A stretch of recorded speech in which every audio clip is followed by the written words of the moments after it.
அது வைகாசி மாதம் பராபவ வருஷம். கும்பராசிக்காரர்களுக்கு பெரிய ஏற்றம் கிடைக்கக்கூடிய காலகட்டம். இருந்தாலும் உடல் நலத்தில் கொஞ்சம் ஜாக்கிரதையாக இருக்கணும். ராகு உங்களுடைய ராசியிலே இருக்கார். குரு மாறினதுக்கப்புறம் தனித்த ராகு அதிகமான திங்கிங் இருக்கும். தூங்க விடமாட்டார். ஜாக்கிரதையாக இருக்கிறது ரொம்பவுமே நல்லது.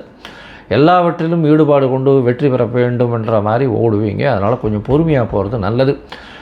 உங்களுடைய ராசிக்கு 2ஆம் இடத்துல சனி பகவான் இருந்தாலும் பண வரவு அதிகமாக இருக்கும். குடும்பத்தில் சிறு சிறு சச்சரவுகள் இருக்கக்கூடிய வாய்ப்புகள் நிச்சயமாக உண்டு.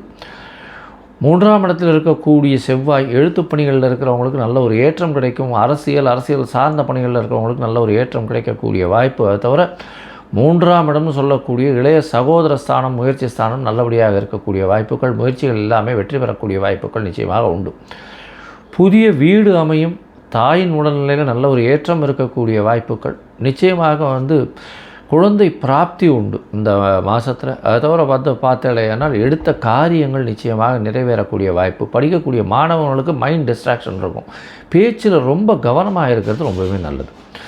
இந்த மாதத்தில் பார்த்தேன்னா உங்களுடைய முயற்சி நல்லா இருக்கும்னு சொல்லியிருக்கோம். இருந்தாலும் சில நாட்கள் முயற்சிகளை தள்ளி போடுறது நல்லது. அந்த சில நாட்கள் அப்படின்னு சொல்லக்கூடியது சந்திராஷ்டம நாட்கள். சந்திராஷ்டம நாட்கள் உங்களுக்கு என்றைக்கு வருது அப்படின்னா 25/5/2026 27/5/2026 வரலும் உண்டான காலகட்டமாக அமைப்போகுது. இந்த சந்திராஷ்டம நாட்களில் புதிய முயற்சி வேண்டாம், வெளியூர் வெளிமாநில பிரயாணம் வேண்டாம்னு சொல்கிறோம்.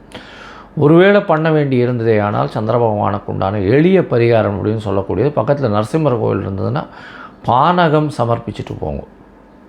வெள்ளத்தில் ஏலக்காய், அதை தவிர தண்ணியில் வெல்லம், ஏலக்காய் அதெல்லாம் போட்டு கரைச்சி இது பண்ணுவாங்க. பானகம்னு பேர். அது அங்கே நரசிம்மர் கோவிலில் கொடுத்துட்டு போங்க. எல்லாருக்கும் விநியோகம் பண்ண சொல்லுங்கள். உங்களுடைய சந்திராஷ்டமத்தின் தாக்கம் நிச்சயமாக குறையும். சரி, இந்த மாதத்தில் பார்த்தோன்னா உங்களுடைய தசாபுக்தி அந்தரம் சூக்ஷ்மம் அந்த அளவு விசேஷம் இல்லை அப்படின்னா நீங்கள் நிச்சயமாக பிரத்யங்கரா தேவியை போய் வழிபட்டுட்டு வாங்க. பிரத்யங்கரா தேவியை வழிபட்டு வர்றதன் மூலியமாக உங்களுக்கு, ஏன்னா 7 சனி வேறு இருக்குது இந்த காலகட்டத்தில், பிரத்யங்கரா தேவியை போய் வழிபட்டு வர்றதன் மூலியமாக உங்களுக்கு வரக்கூடிய வரப்போகும் எல்லா பிரச்சனைகளுக்கும் பெரிய விடுதலையாக இருக்கும்.